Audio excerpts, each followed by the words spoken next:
Okay, welcome back to the lecture of income tax law and practices. आज हम फिर से जो है इनकम टैक्स लॉ के लेक्चर में फिर से कुछ एक नया टॉपिक डिस्कस करेंगे। लास्ट लेक्चर में हमने सैलरी को डिस्कस किया था, इनकम को डिस्कस किया था, इनकम के जो अलग अलग सोर्सेज हैं उनको हमने डिस्कस किया था कि इनकम के कौन कौन से सोर्सेज हैं। फिर उसके बाद हम सैलरी को डिस्कस किया। हमने ये डिस्कशन किया कि कौन सी इनकम सैलरी के हेड में टैक्सेबल होगी और कौन सी इनकम सैलरी के हेड में टैक्सेबल नहीं होगी। फिर अब हम सिर्फ सैलरी को आज हम डिस्कस करेंगे। जो पहला जो फर्स्ट हेड है इनकम का सैलरी, उसको केवल हम डिस्कस करेंगे। अगर हम सैलरी को देखें तो सैलरी को आप चार पार्ट में डिवाइड कर सकते हो। Salary can be classified under 4 category और सैलरी की जो टैक्सेबिलिटी है वो है सेक्शन 15, 16 एंड 17। इन 3 सेक्शंस में हम सैलरी को डिस्क्राइब करते हैं, उसकी चार्जेबिलिटी देखते हैं, उसकी टैक्सेबिलिटी देखते हैं कि कितनी सैलरी टैक्सेबल है, कितनी सैलरी एग्जेम्प्टेड है और सैलरी के क्या क्या कंपोनेंट्स हो सकते हैं। तो सैलरी को अगर हम क्लासिफाइड करें तो salary can be classified into 4 part. हम 4 पार्ट में सैलरी को डिवाइड करते हैं। कौन कौन से 4 पार्ट हैं? पहला salary, first part is salary. Second allowances, third perquisites and fourth profits in lieu of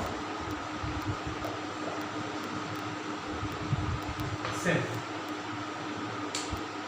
So these 4 are the components of salary. ये 4 कंपोनेंट है किसके? सैलरी के। क्या क्या आ गए? आपका सैलरी हो गया, इसको बेसिक सैलरी भी कहते हैं। बेसिक सैलरी हिंदी में ऐसे बोलते हैं मूल वेतन। क्या बोलते हैं? मूल वेतन। तो सैलरी के 4 कंपोनेंट हैं। There are 4 components of salary. पहला बेसिक सैलरी जिसे हिंदी में मूल वेतन कहते हैं, दूसरा अलाउंसेस, तीसरा परक्विजिट्स और चौथा profits in lieu of salary. ठीक है ना? अब इनको अगर हम चारों को अलग अलग हम डिस्क्राइब करें तो पहला है salary, basic salary. Basic salary means वो salary, the basic salary is that pay scale on which any employee is appointed और on what basis an employee is appointed in any job और service, that is called basic salary. यानी कि जिस basis पर या जिस initial remuneration पर, initial salary पर किसी भी एम्प्लॉय को अपॉइंट किया जाता है, किसी भी कर्मचारी को नियुक्त किया जाता है, उसको बोलते हैं बेसिक सैलरी। इट मीन्स कि basic salary does not include any amount of allowance, perquisite और profits in lieu of salary. यानी बेसिक सैलरी जो होती है उसमें अलाउंस इंक्लूड नहीं होता है, परक्विजिट भी इंक्लूड नहीं होता है और कोई दूसरा benefit in addition to salary उसको हम इंक्लूड नहीं करते हैं। कि सैलरी के अलावा मिलने वाला कोई भी अलाउंस, कोई भी परक्विजिट या कोई भी अदर प्रॉफिट हम उस बेसिक सैलरी में इंक्लूड नहीं करते हैं। तो एक तो हो गया पहला कंपोनेंट बेसिक सैलरी। कि बेसिक सैलरी क्या है? Basic salary is that payment on which and basic salary is the base of service on which an employee is appointed. कि जॉब का या सर्विस का वो बेस जिस बेस पर किसी भी कर्मचारी, किसी भी एम्प्लॉय को का अपॉइंटमेंट किया जाता है, that is called basic salary. अब आते हैं अलाउंस पर। अलाउंस क्या होते हैं? अलाउंस को हिंदी में बोलते हैं भत्ता। जैसे आपने नाम सुना होगा महंगाई भत्ता, उसको इंग्लिश में बोलते हैं डियरनेस अलाउंस, डीए। आपने शॉर्ट फॉर्म बहुत सुना होगा कि डीए टीए सुना है, टीए ट्रैवलिंग अलाउंसेस यानी यात्रा भत्ता। तो अलाउंसेस क्या है? Allowances are those monetary payments, एक चीज याद रखना, allowances are those monetary payments which are always paid in form of cash to the employee in addition to salary, कि ऐसे मॉनेटरी पेमेंट या बेनिफिट्स जो किसी भी एम्प्लॉय को हमेशा कैश के फॉर्म में ही किए जाते हैं in addition to salary, basic salary के अतिरिक्त, जैसे महंगाई भत्ता हो गया, यात्रा भत्ता हो गया, मेडिकल अलाउंस हो गया, एंटरटेनमेंट अलाउंस हो गया, सिटी कॉम्पनसेटरी अलाउंस हो गया, और there are many types of allowances, वो हम आगे डिस्कस करेंगे। तीसरा आता है परक्यूजिट्स। परक्यूजिट्स क्या है? परक्यूजिट्स भी हमारे बेनिफिट्स हैं, या आप कह सकते हो प्रॉफिट्स हैं एम्प्लॉय के लिए from the employee's point of view. But perquisite और अलाउंस में एक बेसिक डिफरेंस है, एक मूलभूत अंतर है दोनों में। किसमें? अलाउंस में और परक्यूजिट में। There is a basic difference between allowance and a perquisite. अब वो बेसिक डिफरेंस क्या है? वो बेसिक डिफरेंस ये है, एक लाइन में अभी आप समझ सकते हो बेसिक डिफरेंस, कि allowances are always paid in cash, allowances are always paid in cash, but perquisite are never paid in cash. Allowances का पेमेंट हमेशा कैश के फॉर्म में होता है, लेकिन परक्यूजिट का पेमेंट कभी भी कैश के फॉर्म में नहीं होता है। सो यू कैन से कि परक्यूजिट्स आर दोज बेनिफिट्स और profits, not profits, we can call it benefits. Perquisites are those benefits or privileges, facilities, those are accommodated, those are provided by the employer to the employee at free of cost, either at free of cost or at a concessional rate। या तो free of cost provide की जाती हैं वो facilities और privilege, accommodation, और एक concessional rate पर प्रोवाइड की जाती है as compare to market rate. अगर मार्केट रेट से कंपेयर करें, जैसे फॉर एग्जांपल कि आप किसी कंपनी में एम्प्लॉय हो और कंपनी ने आपको रहने के लिए एक अपार्टमेंट दे दिया, रेसिडेंट आपको जो है फ्लैट वगैरह दे दिया कुछ कम रेट पर। आपको ऑफिस से घर और घर से ऑफिस आने जाने के लिए आपको एक कार प्रोवाइड कर दी, घर में आपके काम करने के लिए मेड प्रोवाइड कर दी, सर्वेंट प्रोवाइड कर दिया, और आपकी प्रोटेक्शन के लिए कोई सिक्योरिटी गार्ड, चौकीदार वगैरह प्रोवाइड कर दिया। सो ये क्या है? These are also benefits from the employee's point of view. कर्मचारी के पॉइंट ऑफ व्यू से अगर हम देखें, एम्प्लॉय के पॉइंट ऑफ व्यू से देखें, तो ये सारे भी क्या हैं? ये सारे भी बेनिफिट्स हैं। All those are benefits which are being provided by the employer to the employee, so it will come under the category of perquisites, not under the category of allowance, because allowance का payment तो cash में होता है, लेकिन यहाँ cash में payment ना होके इन काइंड में जो बेनिफिट्स हैं, जो फैसिलिटीज हैं, those are provided, being provided in terms of kind, not in terms of cash. फिर आते हैं profits in lieu of salary. Profits in lieu of salary में क्या होता है? Profits in lieu of salary में जनरली जो प्रोविडेंट फंड वगैरह होते हैं, उन प्रोविडेंट फंड वगैरह को हम इसमें रखते हैं। इनको अब हम आगे डिस्कस करेंगे। तो ये चार जो है कंपोनेंट हो गए, these four are the components of salary. अब हम केवल सैलरी को देखेंगे, सैलरी में क्या क्या आता है। तो एक पहले समझ लो कि सैलरी में कौन कौन से पॉइंट होते हैं। सैलरी में एक तो हो गया बेसिक सैलरी, या वेजेस भी हो सकता है। दूसरा हो गया आपका एन्युटी और पेंशन, और आपका क्या हो सकता है? कमीशन हो सकता है, कोई फी हो सकती है, रॉयल्टी हो सकती है, और कोई बेनिफिट हो सकता है। ठीक है, और क्या हो सकता है? एडवांस सैलरी हो सकती है, एरियर्स ऑफ सैलरी हो सकती है, arrears of salary, encashment of leave हो सकता है, encashment of leaves,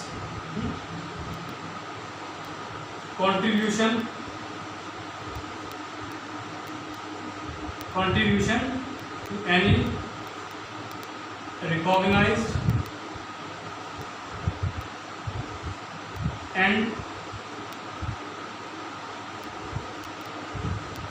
notified pension scheme,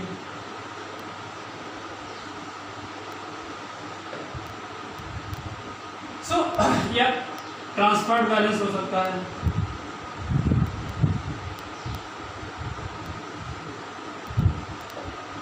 so these are the various components of salary. Basic ये सारे सैलरी नहीं आएंगे, बेसिक सैलरी हो गया, वेजेस हो गया, एन्युटी और पेंशन हो गया, कमीशन हो गया, फी, रॉयल्टी, बेनिफिट्स हो गए, एडवांस सैलरी हो गया, एरियर्स ऑफ सैलरी हो गया, एनकैशमेंट ऑफ लीव हो गया, contribution to any recognised and notified pension scheme हो गया, ट्रांसफर्ड बैलेंस हो गया, या आपका ग्रेच्युटी भी हो सकता है। ठीक है ना? तो ये सारे हमारे हो गए क्या, सैलरी के कंपोनेंट। अब हम दो चीजें और डिस्कस करेंगे अभी, इसे साफ कर देते हैं। ठीक है, अब देखिए इसको साफ करके आगे बढ़ते हैं। अब ये सब क्या होती है, basic salary, annuity, pension, commission, ये हम धीरे धीरे न्यूमेरिकल जैसे जैसे करेंगे वैसे वैसे समझते जाएंगे। पहले हम सैलरी को पूरा समझेंगे, फिर अलाउंस पे आएंगे, फिर परक्यूजिट पर आएंगे, फिर प्रॉफिट्स इन लिeu ऑफ सैलरी पर आएंगे। हम एक एक को उठा के समझते जाएंगे, अदरवाइज हम कंफ्यूज हो जाएंगे। So first we will discuss salary.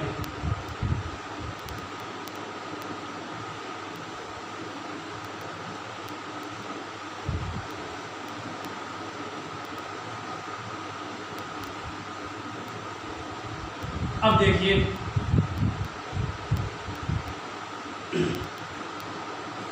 अब एक पॉइंट है ग्रॉस सैलरी और टैक्सेबल सैलरी।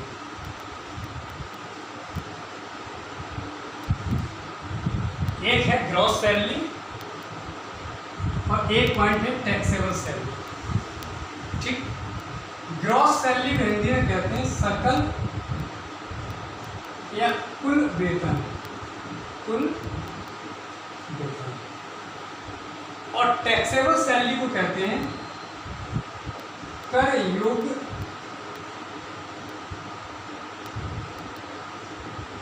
हिंदी में मैंने इसलिए लिखी है क्योंकि जो है tax it is somewhat complex subject. Calculation of taxability of salary it is quite complex, तो इसको बिल्कुल क्लियर कट समझना है।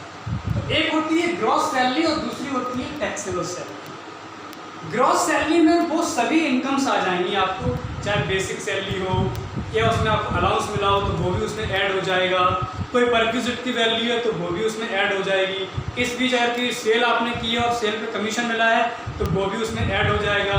अगर कोई एम्प्लॉयर ने आपके किसी रिकॉग्नाइज्ड प्रोविडेंट फंड में कोई कंट्रीब्यूशन किया है तो वो भी उस अगर 12% से ज़्यादा है तो वो भी उसमें ऐड हो जाएगा।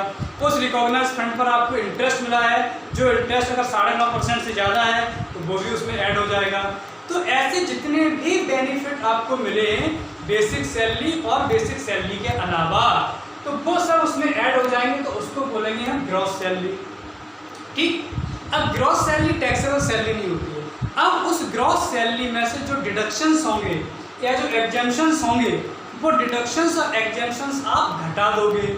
फिर ग्रॉस सैलरी में से जो डिडक्शंस होने के बाद जो अमाउंट बचेगा, जो रेसिडुअल अमाउंट होगा after making the deduction from the gross salary, that will be the taxable salary and कर योग्य वेतन, उस पर कर लगेगा।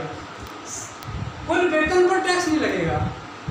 कुल वेतन में से जो कटौतियां हैं उन कटौतियों को घटाने के बाद जो वेतन बचेगा उसको बोलेंगे कर योग्य वेतन, यानी taxable salary on which tax has to be levied. इस पर टैक्स लगेगा, इस पर टैक्स नहीं लगेगा। क्लियर? तो अब हम इन दोनों को देखेंगे कि कैसे हम टैक्सेबल सैलरी कैलकुलेट करते हैं, क्या क्या कंपोनेंट होते हैं ग्रॉस सैलरी के, और उसमें से कौन कौन सी डिडक्शंस हैं जो हम घटा देते हैं, उसको हम देखेंगे। और फिर हम एक तो न्यूमेरिकल करेंगे, तो आपको सारी चीज़ें क्लियर हो जाएंगी। इसको मैं साफ कर देता हूँ।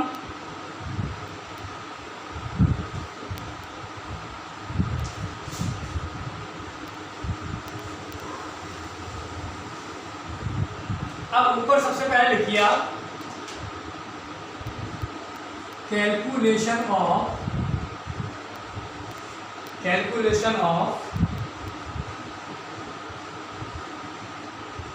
टैक्सेबल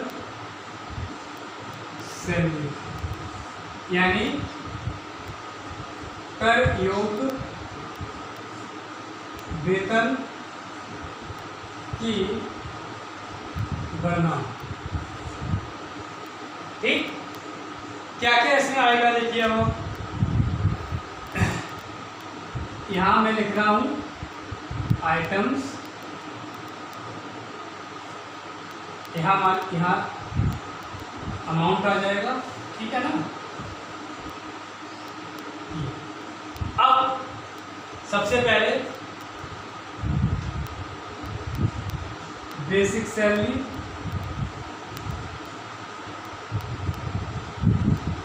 ठीक है ना।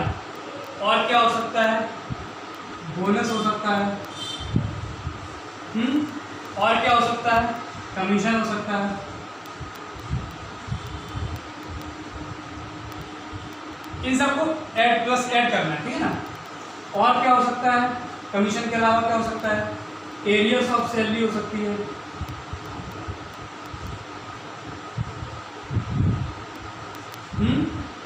एरियर्स ऑफ सैलरी हो सकता है। और क्या हो सकता है,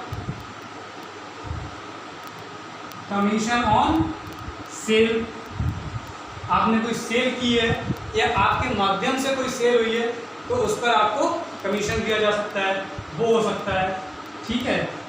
और क्या हो सकता है, डियरनेस अलाउंस। डियरनेस अलाउंस क्या होता है, महंगाई भत्ता। डियरनेस अलाउंस हो सकता है जो आपको दिया जा सकता है। और क्या हो सकता है, और हो सकता है plus salary in lieu of notice, यानी आपको नोटिस दे दिया गया है कि भाई आपको 1 महीने बाद या 2 महीने बाद जॉब छोड़ देनी है, तो उस नोटिस पीरियड की भी जो सैलरी होती है उसको बोलते हैं salary in lieu of notice, यानी नोटिस अवधि के दौरान की सैलरी, ठीक। टैक्सेबल परक्यूजिट हो सकते हैं, प्लस टैक्सेबल परक्यूजिट्स, ठीक। प्लस और क्या हो सकता है, और कोई और टैक्सेबल अलाउंसेस। अलाउंसेस 3 तरीके के होते हैं, फुल्ली टैक्सेबल, फुल्ली एग्जेम्प्टेड और पार्टली टैक्सेबल। तो जितने भी टैक्सेबल अलाउंसेस हैं वो सैलरी का हिस्सा हो सकते हैं। Plus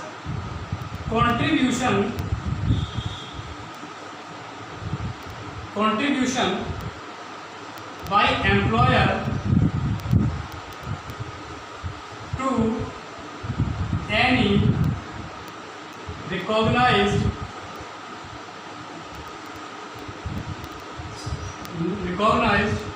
provident fund in excess of 12%। अगर एम्प्लॉयर किसी भी रिकॉग्नाइज्ड प्रोविडेंट फंड में, एम्प्लॉय के रिकॉग्नाइज्ड प्रोविडेंट फंड में 12% से अधिक का कंट्रीब्यूशन कर रहा है, मान लीजिए वो 12% तक कंट्रीब्यूशन कर रहा है तो वो सैलरी में काउंट नहीं होगा, वो टैक्सेबल नहीं होगा।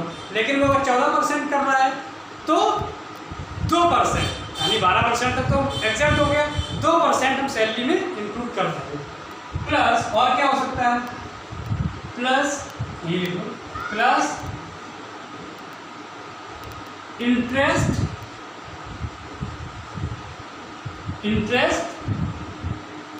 received on such provident fund in excess of 9.5%। और इस प्रोविडेंट फंड पर जो भी आपका कंट्रीब्यूशन एक्यूमुलेट हुआ है उस पर अगर 9.5% से ज़्यादा ब्याज मिल रहा है तो 9.5% से जितना भी ब्याज ज़्यादा होगा वो टैक्सेबल होगा, 9.5% तक टैक्सेबल नहीं होगा, ठीक। तो इन सबको हमने ऐड कर दिया, इन सबको हमने ऐड कर दिया तो एक अमाउंट निकल के आया। इस अमाउंट को कहेंगे ग्रॉस सकल, इन सब अमाउंट को हमने ऐड कर दिया तो निकल के आया क्या, ग्रॉस सैलरी। अब इस ग्रॉस सैलरी में से क्या घटाओगे, less deductions under section 16। Section 16 में जो डिडक्शंस दिए हैं वो इनमें से आप घटा दोगे। पहला डिडक्शन क्या है, पहला है standard deductions,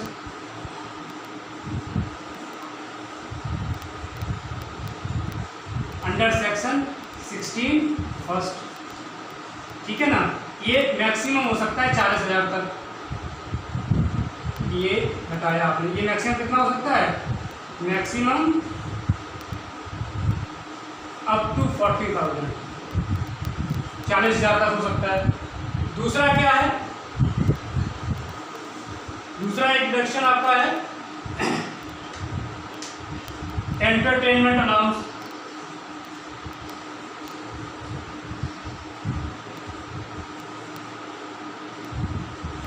entertainment allowance only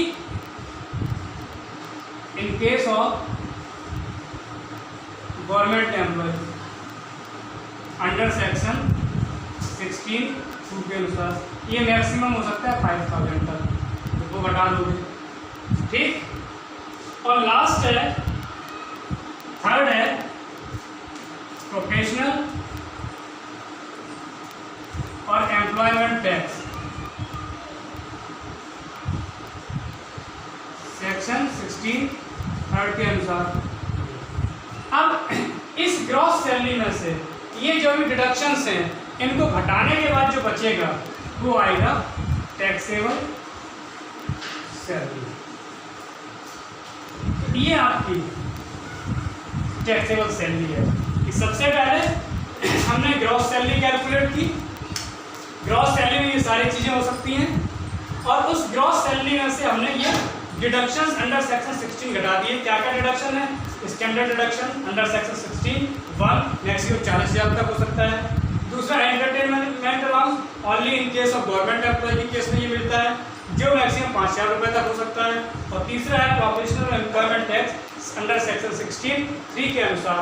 इनको घटाने के बाद इस ग्रॉस बेहतर सैलरी में से ये डिडक्शंस घटाने के बाद जो बचेगा वही आपकी टैक्सेबल सैलरी होगी, जिसको बोलते हैं कर योग वेतन।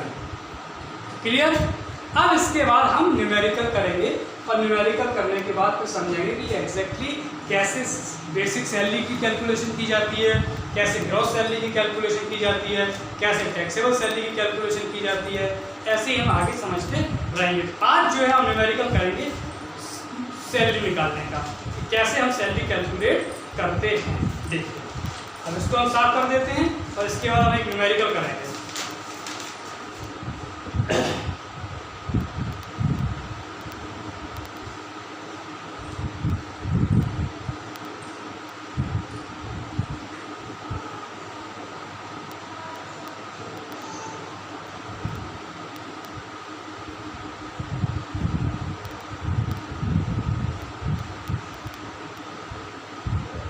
अब देखिए, अब एक क्वेश्चन है, mister Bipin joint service on 1 अक्टूबर 2012। मैं लिख देता हूँ, mister Bipin joint service on 1 October 2012 in pay scale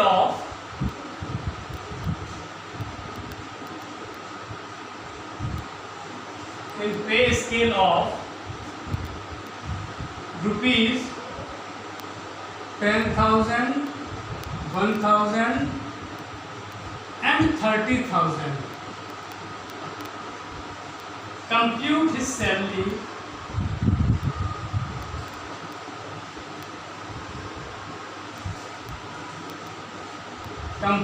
salary for previous year 2018-19।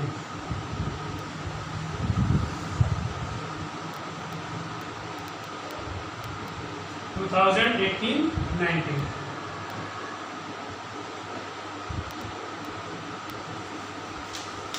ठीक, अब समझिए इसको।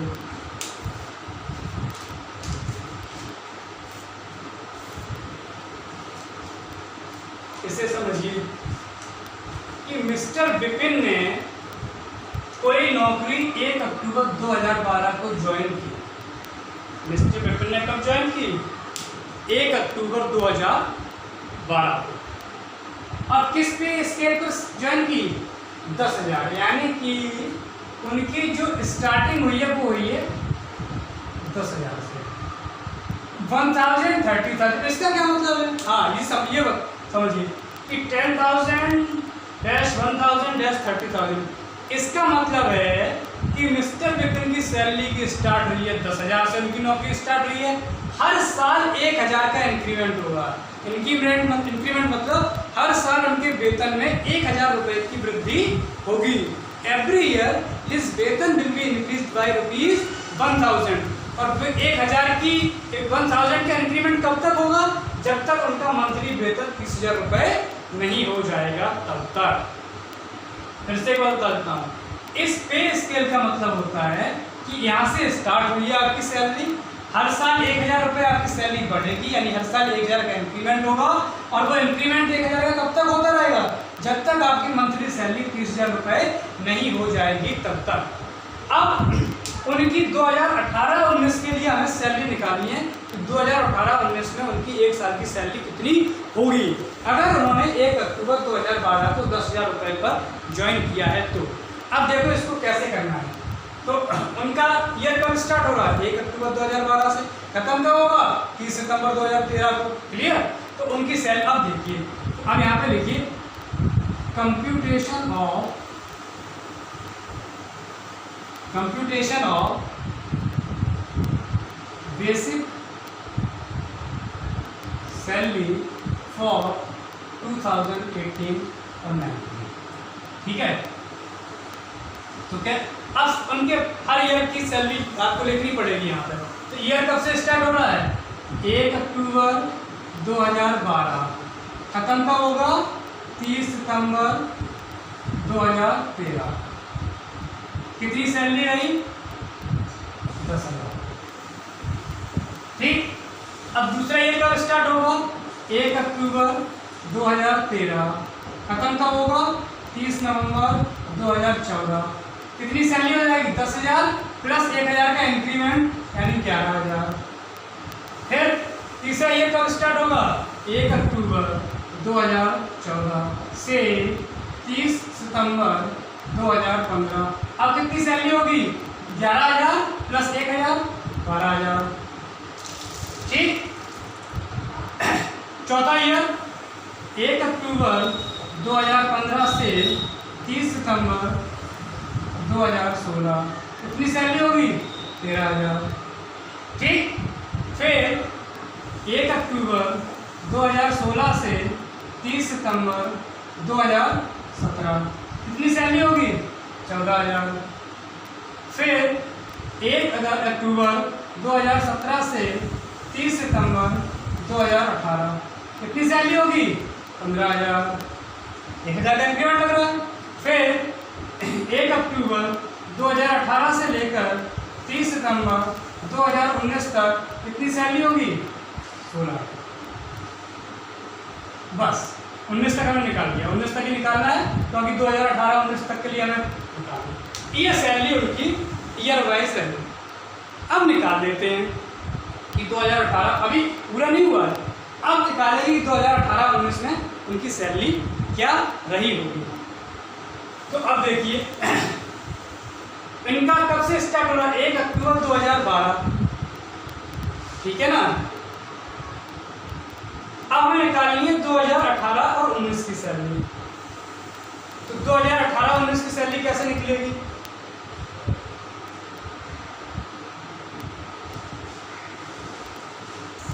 अब इसमें देखो कि 1 अक्टूबर 2017 से लेकर 30 सितंबर 2018 तक का देखना है।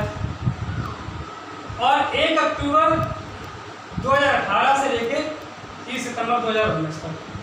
अब वेतन हमें निकालना है 2018-19 का, ठीक है ना। तो अप्रैल, मई, जून, जुलाई, अगस्त, सितंबर, अक्टूबर, नवंबर, दिसंबर, जनवरी, फरवरी, मार्च। यानी अब जो सैलरी निकालनी है वो कैसे निकालनी है, 2018-19 की, ठीक। यानी 1 अप्रैल 2018 से लेकर 31 मार्च 2019, इसकी हम कैलकुलेशन करते हैं। यानी 1 अप्रैल 2018 से लेकर 31 मार्च 2019 तक। अब इनकी सैलरी 2 पोर्शन में निकलेगी। 1 अक्टूबर 2017 से लेकर 30 सितंबर 2018 तक तो उनकी सैलरी है 15,000। 1 अक्टूबर 2017 से लेकर आपको ये 2 चीज़ देखनी, 2 पीरियड देखना होंगे। 1 अक्टूबर 2017 से लेकर 30 सितंबर 2018 तक उनकी सैलरी कितनी है, 15,000।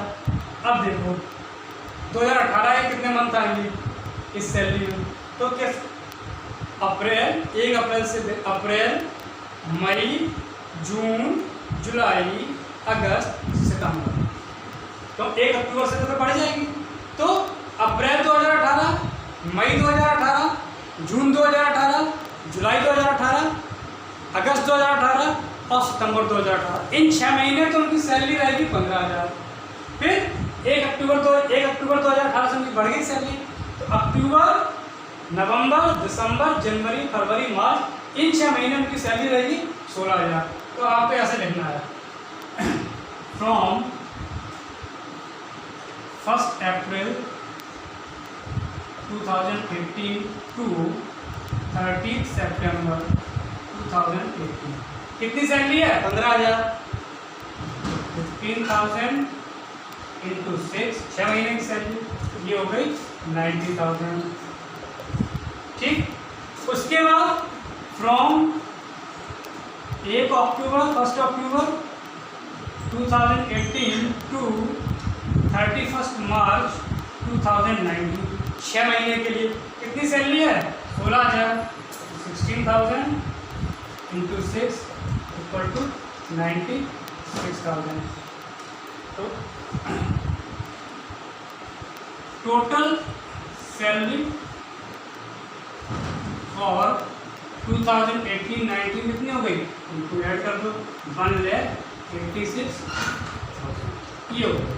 ऐसे हम मूल वेतन की गणना करते हैं। This is how the basic salary is calculated. कि आपको ये समझ में आया होगा।